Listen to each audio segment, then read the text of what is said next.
At 9:18 a.m. on April 10, 1963, the Atlantic swallowed an American submarine whole. In less than a second, 129 men were gone, not from battle, but from pressure. In the early 1960s, the Cold War stretched across every ocean. Beneath that tension, the U.S. Navy was chasing silence, a vessel that could slip through the black depths unheard, unseen, and untouchable. At Portsmouth Naval Shipyard in Maine, engineers watched that dream take shape in steel, the USS Thresher, SS 593. Named for the shark that hunts by vibration, she was meant to do the same, a predator born from technology, not nature. Laid down in 1958 and launched 2 years later, the Thresher was more than a submarine.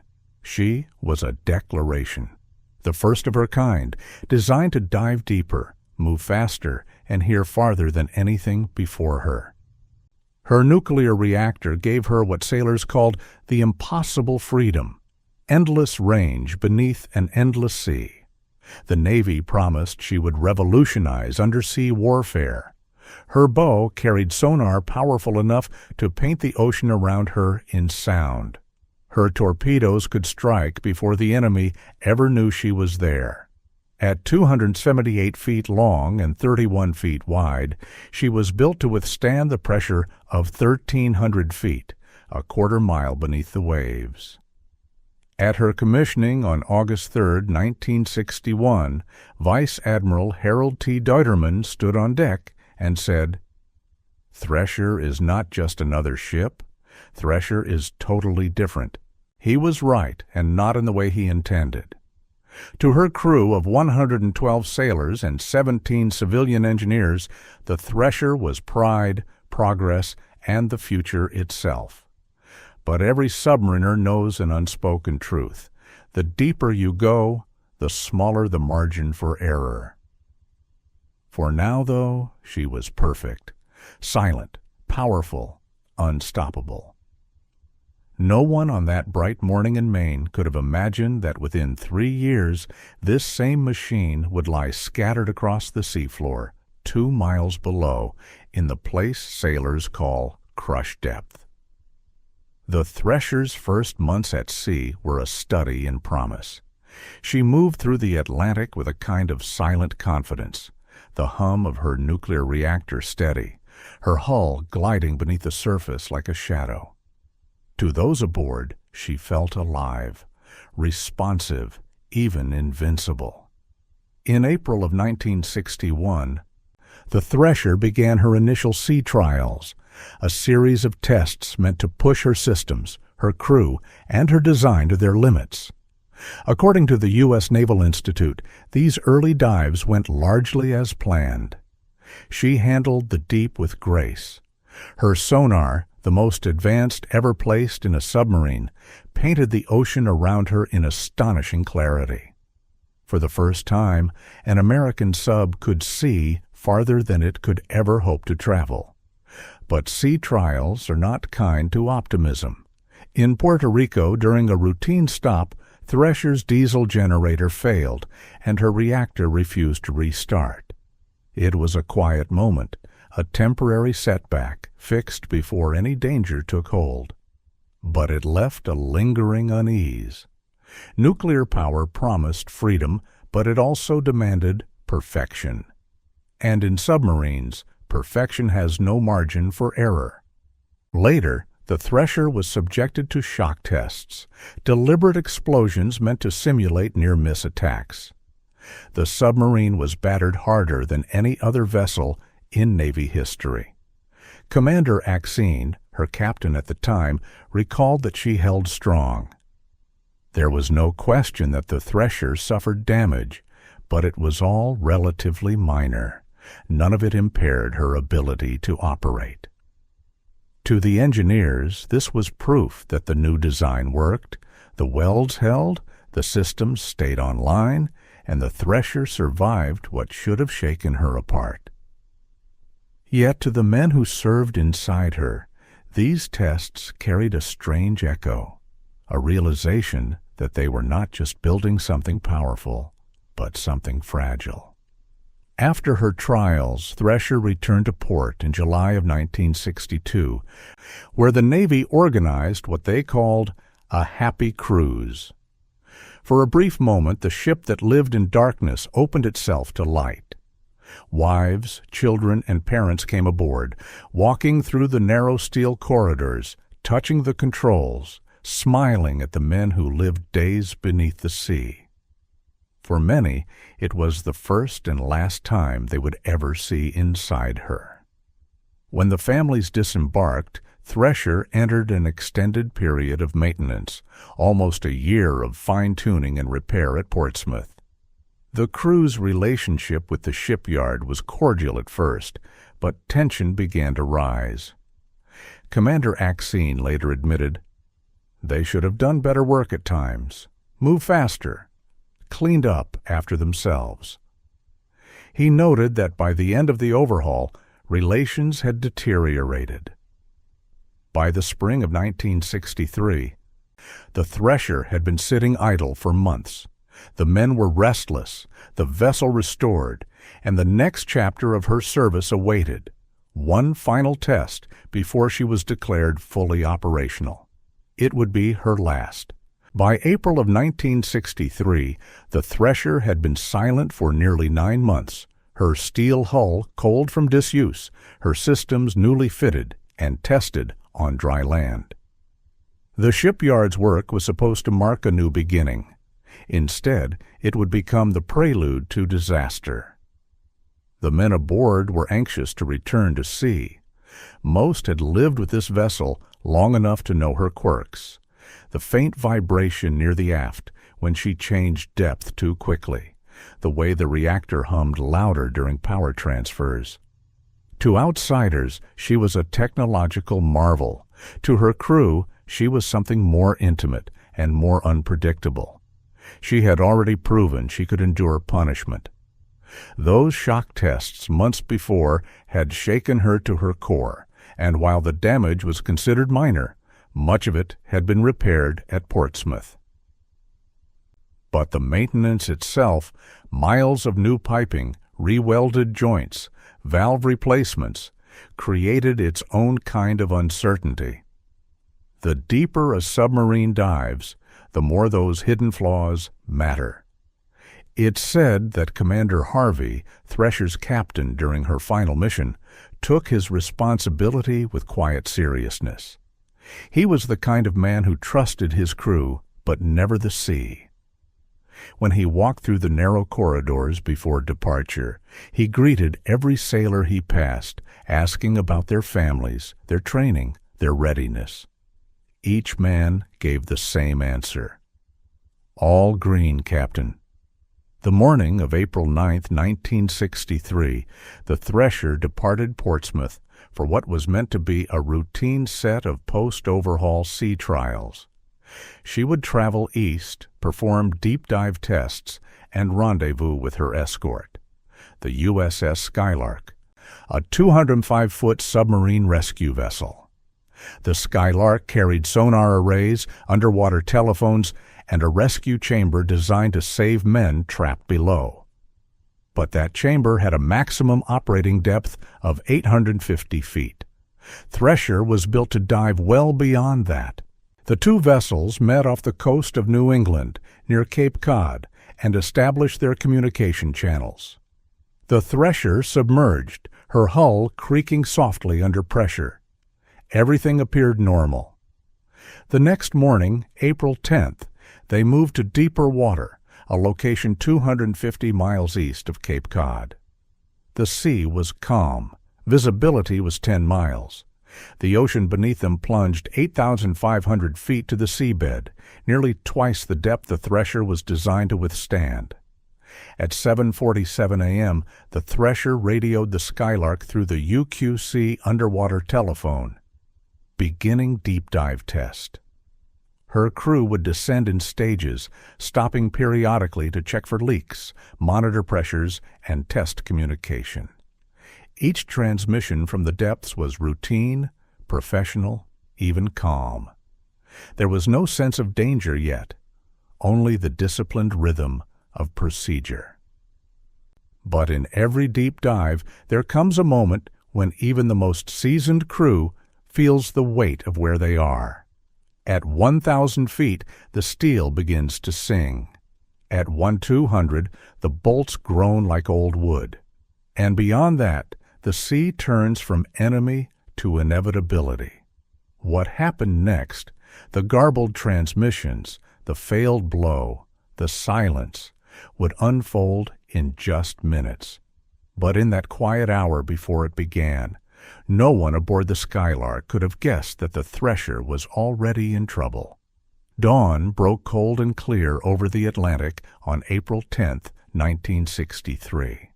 The sea was still, the horizon pale, and for the men aboard the USS Thresher, it must have felt like a perfect day to dive. They were 250 miles east of Cape Cod, floating above an expanse of water more than 1.5 miles deep. Below them lay a pressure so immense that even the smallest mechanical flaw could mean death in seconds. Yet on the surface, everything was quiet, the kind of deceptive calm the ocean offers before it reminds you who's in charge. The USS Skylark, the Thresher's escort, kept close watch. The rescue vessel's mission was simple: maintain constant communication, monitor sonar, and stand ready in case anything went wrong. Its equipment could detect a submarine's every movement, but only within a limited range. Beyond 3,750 yards, even sound itself began to vanish into the deep. At 7:47 a.m., the Thresher's final dive began. Over the underwater telephone, her voice came through steady and clear. Commencing deep dive test. Each report that followed was routine. Depth changes, trim adjustments, status updates, nothing out of the ordinary. Aboard Skylark, the crew plotted each message and listened for the faint hum of the Thresher systems through the static of the deep. But strangely, she never appeared on their main sonar. The contact range, it seemed, was just beyond reach. At 9:13 a.m., a new transmission crackled through. It was faint, garbled, but unmistakably tense. "Have positive up angle, attempting to blow up." To most ears, those words might have sounded procedural. To submariners, they were a warning. It meant the Thresher's stern planes, the fins controlling her ascent and descent, might have jammed, forcing the vessel into a dangerous downward tilt. Attempting to blow up referred to the main ballast tanks, a last-ditch system that floods the tanks with compressed air to force the submarine upward. In theory, that emergency blow should have rocketed the Thresher toward the surface, but the next minute brought silence. At 9:15 a.m., Skylark called out, "Are you in control?" No answer, just static. Then a faint voice, broken, distant, nearly swallowed by the deep, came through. The only words anyone could make out were, "Exceeding test depth." A pause, then again, barely audible. 900 north? After that, nothing. The men aboard Skylark looked at one another. Some claimed they heard 2 muffled booms, the sound of ballast tanks firing. Others said it was only the ocean shifting. But at 9:18 a.m., the sea itself seemed to shudder. A deep, low-frequency rumble reached Skylark's sonar. Unmistakable to anyone who'd ever studied the behavior of steel at depth. It was the sound of a submarine imploding. In less than a second, the pressure had crushed the Thresher's hull, 8,500 feet below, the force of 11,000 pounds per square inch folding metal, and men alike into silence. There were no flares, no distress signals, only a void where a crew of 129 souls had been. Above, the surface remained calm, the same glassy, indifferent sea. The Skylark crew continued to call, hoping against logic to hear a reply, but the ocean kept it secret. By 10:40 a.m., desperation replaced procedure.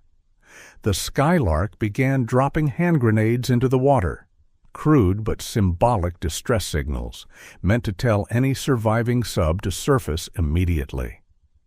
None came. At 12:45 p.m., a message finally reached Naval Station New London. Unable to communicate with Thresher since 0917, last transmission garbled, indicated submarine was approaching test depth.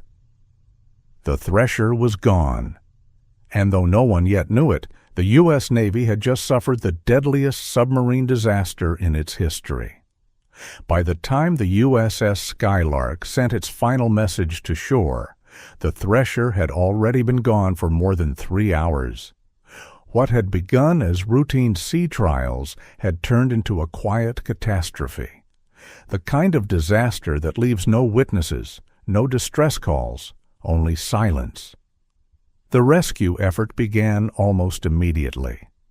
Other ships were scrambled toward the coordinates east of Cape Cod, patrol aircraft, destroyers, and the rescue and salvage vessel USS Recovery, ARS-43. The ocean was calm, but the mood on deck was not. Every man aboard those ships knew the numbers.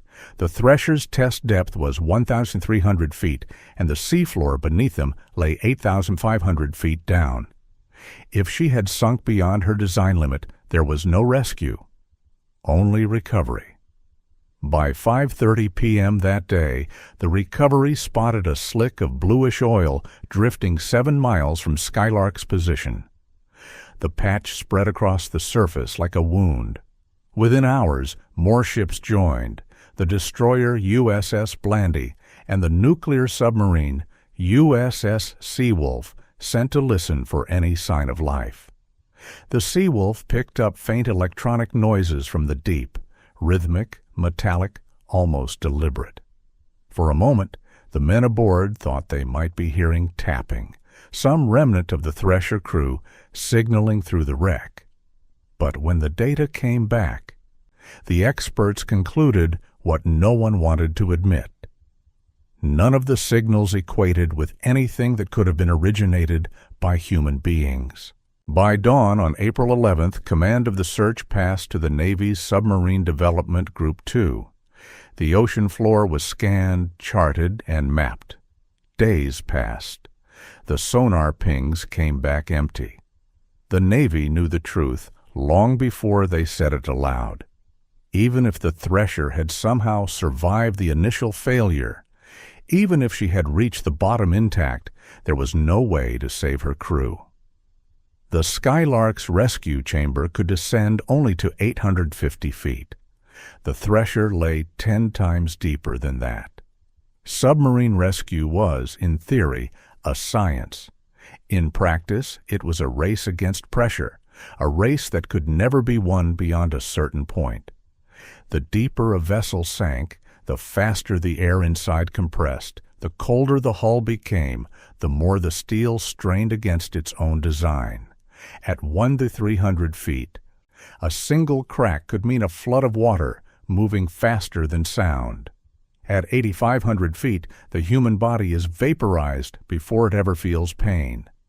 The Navy's Judge Advocate General's report would later call it an instantaneous implosion.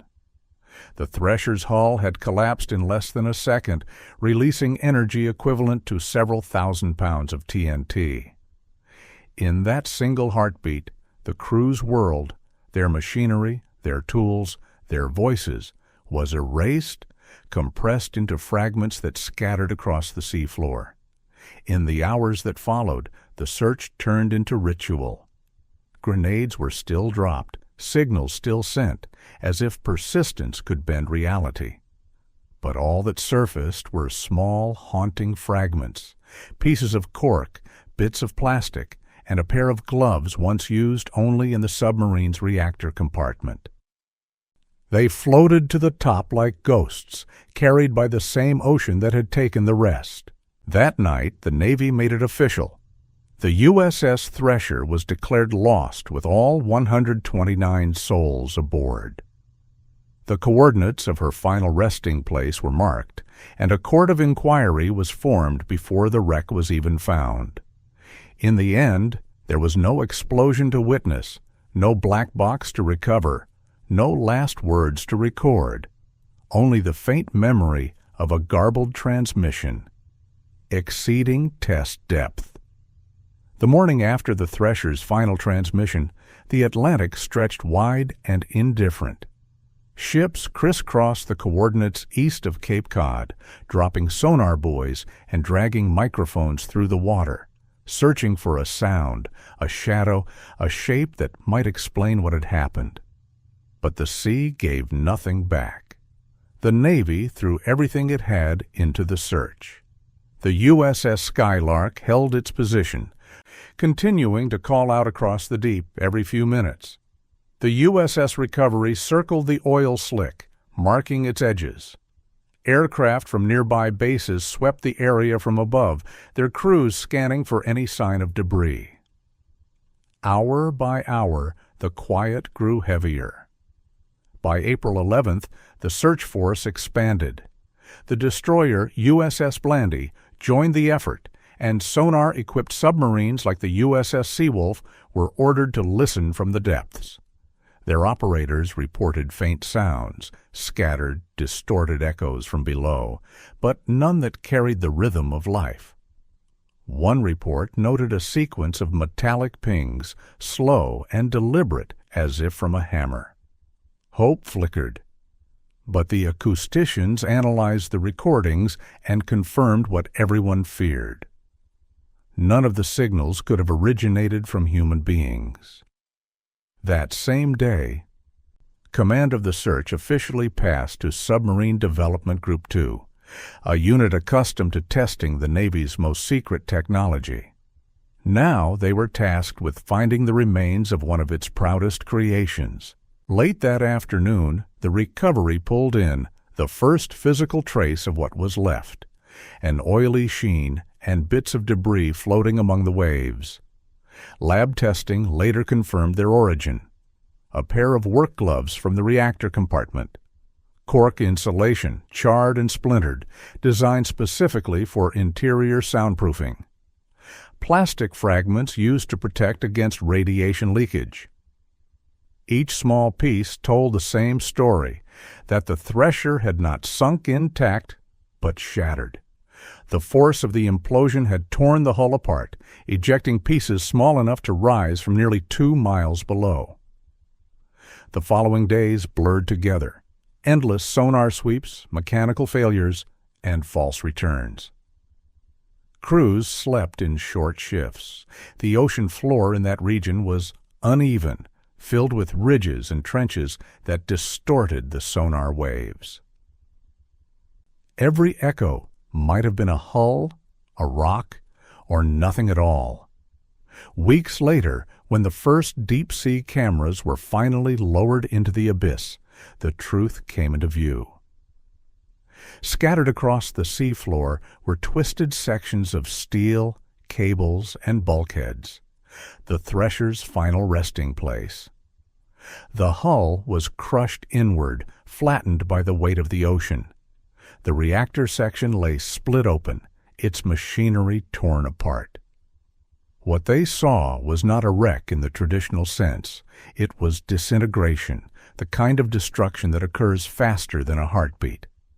Every instrument, every valve, every human body had been reduced to fragments. The Navy's Court of Inquiry, convened the same day as the disaster, worked through each clue with brutal precision. Enemy action was ruled out, sabotage dismissed. The conclusion was simpler and far more unsettling. A cascade of mechanical failures had led to loss of propulsion, which led to flooding, which led to an attempted emergency blow that failed. When that final command was given, attempting to blow up, it was already too late. By the time Thresher crossed her test depth, her systems were locked in a chain of events that could not be reversed. The ocean does not forgive delay. Within moments, pressure overcame steel, and the Thresher joined the long, quiet company of ships that never returned. For the families of the 129 aboard, there would be no funerals, no graves, only the coordinates and the knowledge that their loved ones rested beneath 8,500 feet of water. And for the Navy, the loss of the Thresher marked something more than tragedy. It was a revelation, a reminder that even the most advanced engineering could be humbled by the deep. In the days that followed, grief gave way to inquiry. The Navy had lost one of its most advanced submarines, and with it 129 lives, sailors, officers, and 17 civilian engineers who had come aboard to witness her final trials. The loss of the Thresher was not only the deadliest submarine disaster in U.S. history, but also a blow to the very confidence that had built her.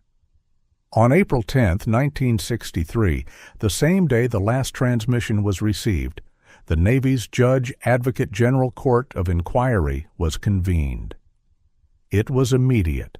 There was no waiting for confirmation, no speculation. The Navy already knew. Somewhere beneath the surface, a machine that was supposed to represent the future had been crushed by the very element it was designed to master. The investigation stretched for months. They gathered every document, every sonar log, every engineering note from Portsmouth Naval Shipyard. The court ruled out sabotage, ruled out enemy action. There had been no Soviet interference, no collision, no explosion from within. What remained was colder, a sequence of failures so small and yet so fatal they could only happen in the deep.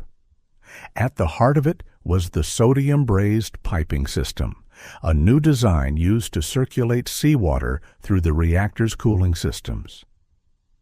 Investigators later determined that one of these joints likely fractured under pressure, releasing a fine spray of seawater that shorted out critical electrical circuits. The reactor automatically shut down. Without power, the Thresher lost propulsion. And without propulsion, she lost control. Inside, the crew fought to recover. The emergency blow system was activated. Compressed air forced into the ballast tanks, meant to purge water and create buoyancy. But the air lines were filled with moisture from months in port. When released, that moisture froze solid, blocking the valves. The tanks never cleared. The submarine continued to sink. It's likely that in those final moments, Captain Harvey and his men were calm. Submariners are trained to fight until the end.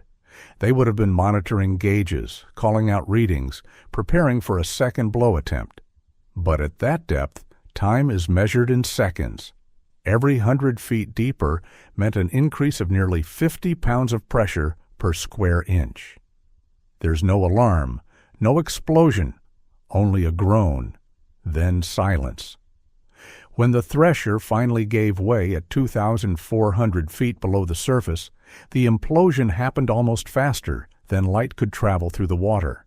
In a fraction of a second, the hull collapsed inward at over 2,000 miles per hour. The air inside compressed to a fraction of its volume, igniting everything combustible. The heat was momentary. A flash. Then nothing. The men never knew. For the Navy, this wasn't just a tragedy. It was an awakening. Every submarine, every system, every emergency protocol was suddenly under scrutiny. The loss of the Thresher exposed flaws not only in engineering, but in culture, a reliance on assumed perfection, and a neglect of the small details that separate innovation from catastrophe. From the wreckage rose a new standard: SubSafe.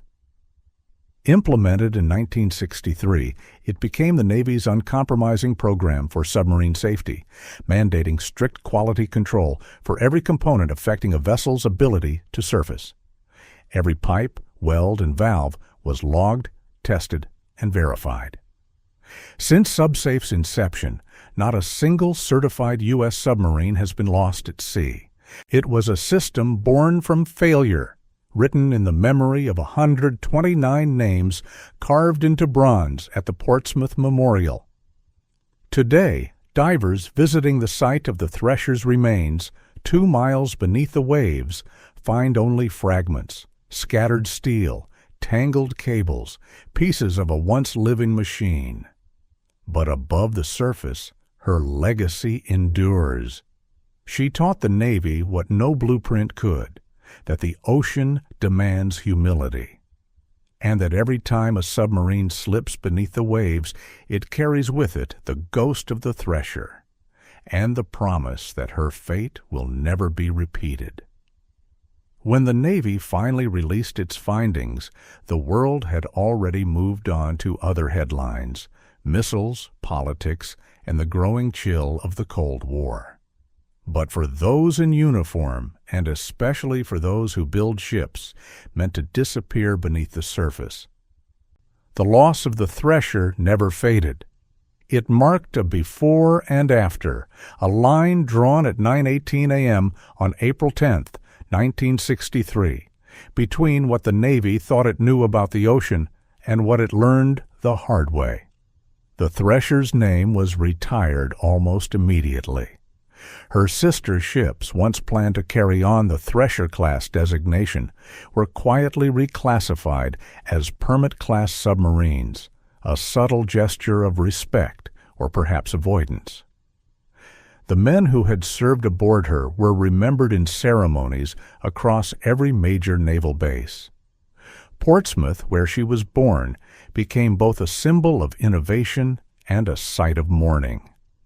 At the memorial service that spring, 129 chairs were placed on the lawn overlooking the sea, one for each life lost. Families sat in silence as a single bell tolled 13 times. For each patrol the Thresher had completed before her final dive. The admiral who spoke that day said simply, "They gave their lives in the service of exploration, not of space, but of the sea." For decades afterward, the Thresher would remain an invisible presence in every submarine that followed. Her fate reshaped how the Navy built, tested, and thought about its fleet. Engineers who once designed by confidence now designed by verification. Welders who once signed off their work now stamped it with traceable identification. Every fitting, every pipe, every test became part of a system designed to guarantee one thing: that no submarine would ever be lost to preventable failure again. This system, SubSafe, became a doctrine. It meant that no component could be installed without certification, no test skipped, no assumption left unproven. It made submarines slower to build, more expensive, and far less forgiving of error. But it also meant that, in the 60 years since, no SubSafe certified U.S. submarine has been lost at sea. And that may be the Thresher's truest legacy, not the tragedy of her end, but the safety that came after it. Even now, her remains rest 8,500 feet below, spread across 6 debris fields on the Atlantic floor. In 1983, the Navy placed a bronze plaque at the site, engraved with the words, "Lost on Eternal Patrol, USS Thresher, SSN 593, April 10, 1963. The ocean around her is still. The currents move slowly, carrying fine silt across twisted steel. The pressure down there has not changed, nor has the silence, but the story of the Thresher continues to echo through the generations of submariners who serve today, men and women who climb down narrow ladders, seal hatches, and trust their lives to the unseen world below. They know that every bolt, every joint, every line of weld they pass was built with her in mind. They know that the deep takes what it's owed, and that the only way to honor the Thresher is to never give the ocean another reason to collect. In the end, her story is not just one of loss, but of balance, between ambition and humility, innovation and respect. between the vastness of human progress and the quiet, crushing reminder that some depths will always belong to the sea.